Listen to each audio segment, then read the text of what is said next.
gases. Which are they? Helium, neon, argon, krypton, xenon, and radon. Okay. Now let's write the electronic configuration of these noble gases. Okay.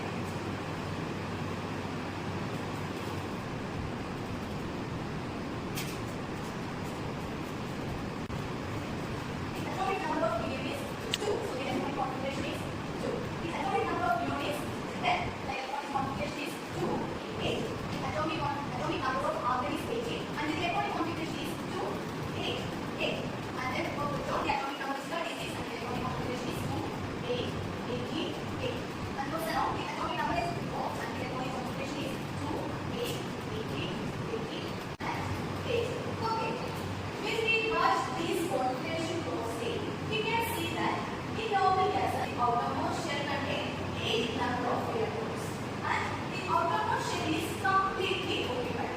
So, in the case of noble gases, the outermost shell contains 8 number of electrons and they are completely occupied and they are stable. And this arrangement is known as, this particular arrangement is known as object configuration. For in the case of noble gases, the outermost shell has 8 electrons and this particular arrangement is called as object configuration. Unlike noble gases, we know that there are so many other elements are also present periodically. Are these elements also have this object configuration? No. Are these elements are also stable? No. Like noble gases, all other elements also wants to be stable. They also try to be stable. Okay. So in order to get stability, the atoms try to attain 8 electrons in their outermost shell by chemical bonding. So by chemical bonding, all other atoms are also trying to attain stability by gaining 8 electrons in their outermost shell. Okay, is that clear?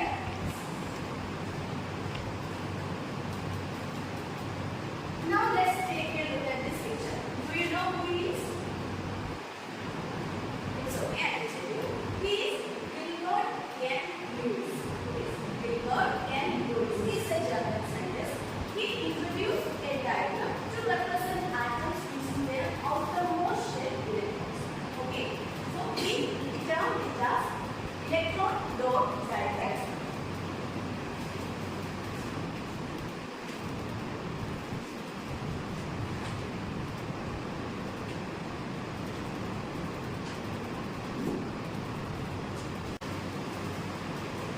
Here we have sodium. Its outermost shell we have only 1 electron and we represent it as a dot. Here we only represent the outermost shell's electrons. Okay? And for sodium it has only 1 electron and we represent it using as a dot.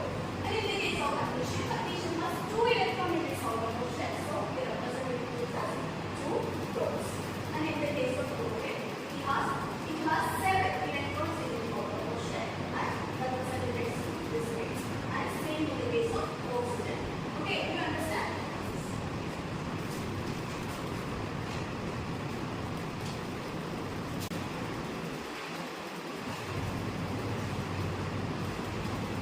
Now let us take the example of sodium chloride. We all are familiar with sodium chloride, right? What is sodium chloride? Salt. It's a common salt. What is the chemical formula of sodium chloride? It's NaCl.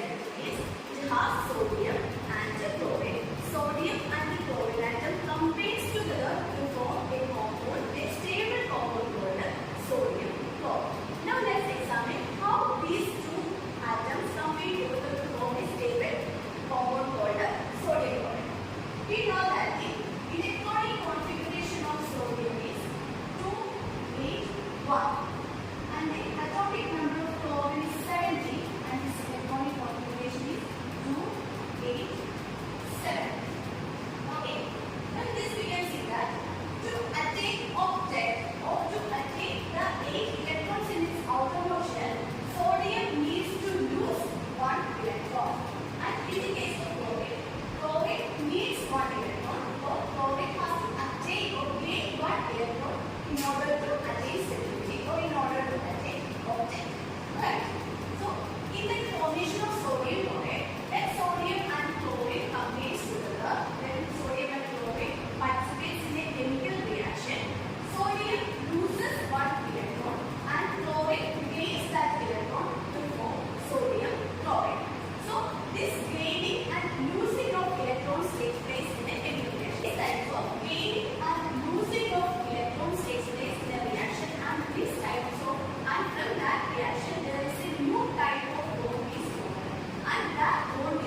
combines together to form what?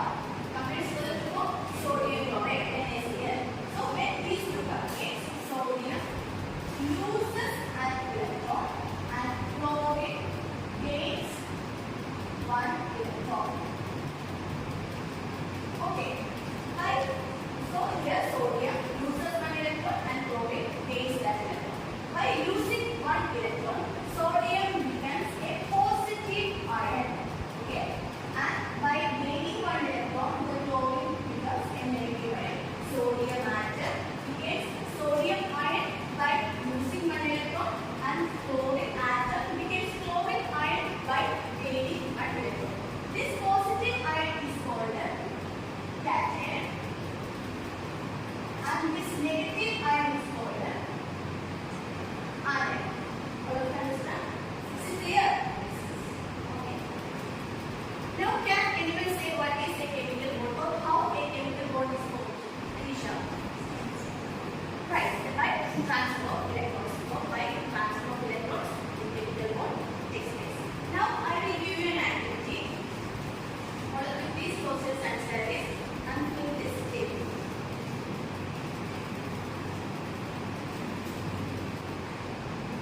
Okay, right. Now you discuss that in this table.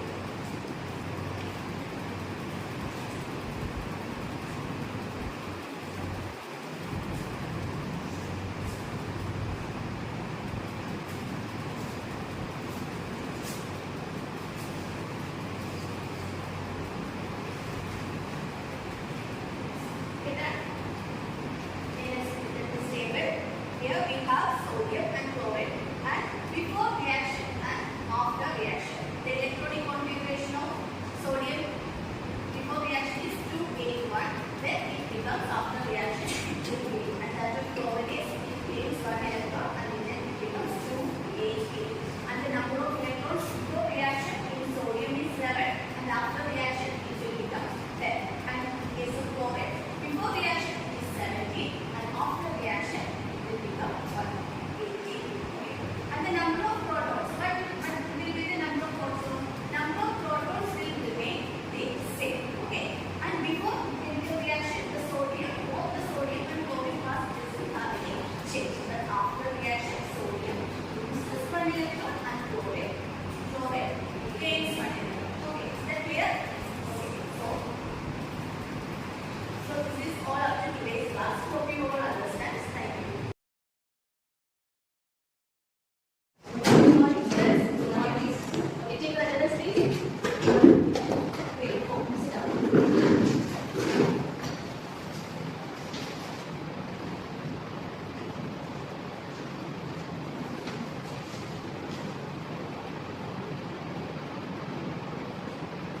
So, have you had your breakfast today?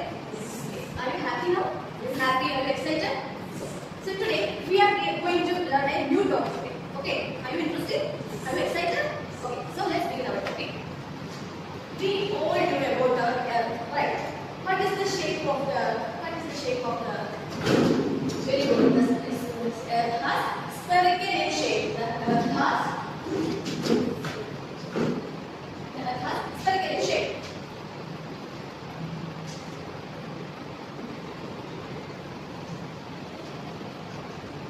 What do you observe here? These are some mans. Some mans are standing the opposite hemisphere of the earth.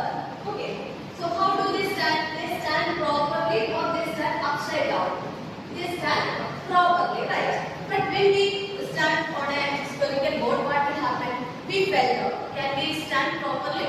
No, we fell down. But in this case, the men are standing in their exact positions. The men are standing in their exact position of standing straight. No, they are not falling. What will be the reason behind this? What will be the reason behind this? Anyone knows the answer? Okay. Now let's do an activity. What is this? This is a board. So observe carefully. I am holding this ball in a certain height and I am going to release my hand. Okay. What will happen? What will happen? What will happen? The ball fell down. What do you observe when the jump? I hold it. Stand. I hold it. Ball in a certain height. Then board fell down. Okay, the board fell down. We all know that to move a body there is something needed. So to move a body, what is needed there? Force is needed there. And in this case, I hold a board in my hand and then release my hand. Did I apply any force here? Did I apply any force here? No. But still, what happens to the board? What happens to the board? The board fell down. Very good. The board fell down. Did I apply any force? So we all know that to move a body, there needed force. But I didn't apply any force here. But still, what happens? The board fell down. Okay. So if it's not me, then someone has to apply some kind of force here. Right? Right. Then if it's not me, someone has to apply some kind of force. Because without any force, the board can't move. Okay. Now let's look at another example. I am going to throw this board upwards. What happens here? What happens here in the exam? What did I do now? I throw a board upwards, and what happens? The board reaches their maximum height and fell down. Very good. Sit down. Okay, you understand? I throw a board up. The board reaches a maximum height and it fell down. So, what about the acceleration of the board when I throw it up? And what will be the acceleration? It is decreasing or increasing? It is decreasing. Very good. Sit down. When I throw the board up, what happens? The acceleration of the board decreases. And what will happen to this board when it reaches its maximum height? It's zero. The acceleration of the board is zero. Then what will happen if the board fell down? What happened? The board fell down. Its acceleration. Very good. The acceleration increases. So the acceleration increases. Does this board has any acceleration? Displacement or acceleration? Does this board has any acceleration? Now did we discuss about its velocity? Does this has any acceleration? Very good. Yes, the board has some acceleration. But we know that to accelerate a body, what we need? We need force. Very good. What we need force. To accelerate a body, we need force. Does I apply any kind of force here? And does I apply any kind of force here? No. Very good. But still, what happens?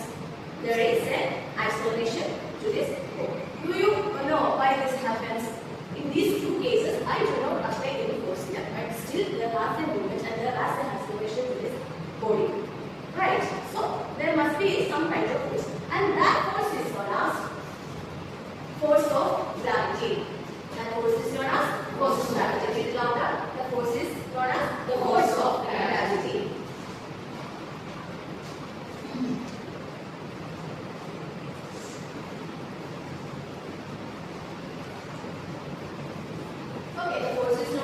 The force of gravity. So the earth attracts all objects towards its center. This force of attraction is called the force of gravity. So let's get it louder.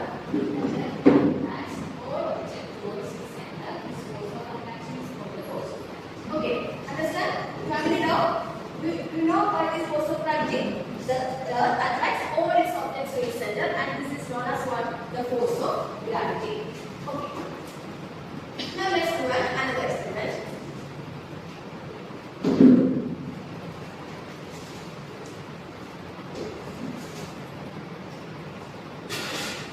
You know what this is? This is a spring balance. Okay. Now I am going to weigh two different bags. Okay. You should observe the values here. Can you see that? There is a slight difference in the value, right?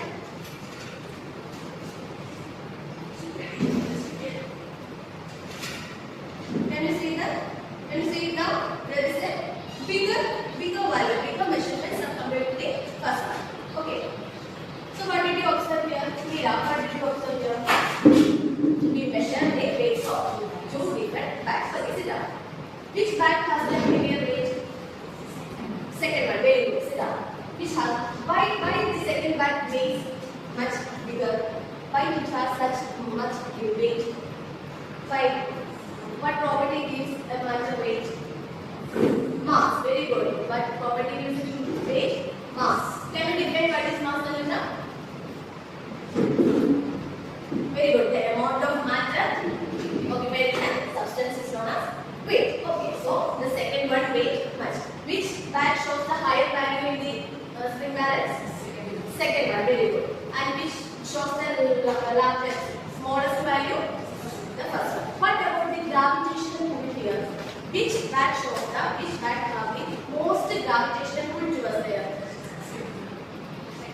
Second one, very good. Which band shows the highest gravitational pull? Second one. Okay. Now what do you see here? These are two objects, right? We know that we just studied that Earth attracts all objects to its center. We also know that there is a force of attraction between all the objects that present on the Earth. There is a force of attraction between this desk and this chair. There is a force of attraction between me and this me and Subalakshmi. There is a force of attraction between Meera and Subalakshmi. Right? So the same way these two objects also has what? Also has a force of attraction. So now this is very close, right? Now it has what? A force of attraction. What will happen when I pull these two objects apart? Their distance increases, and their force of attraction decreases, Okay. Now we see that there are two factors which affect the force of gravity. Which are they? Which are they? The mass and Meera. The distance, very good. So the factors which influence the force of gravity are mass and the factors which affect the force of gravity are mass and distance. So as the mass increases, the force of gravity also increases, and the mass and the distance between the two objects increases, the force of gravity decreases. So as mass increases, force of gravity also increases. As the distance increases, the force of gravity decreases. Do you understand? Do you have any doubt? No. Now let us examine the first example I will give you. So now Z, the Earth, and some ants are standing in the opposite hemisphere of the sphere. Why did these ants not fall down? Why did they not fall down? Meera. Why is it not? Because of, very good. Because of force of gravity. What do you mean by force of gravity? What do you mean by force of gravity? Very good. The Earth attracts all objects to its center, and this is known as the force of gravity. Hope you will understand. You have any doubt? Okay, take the science.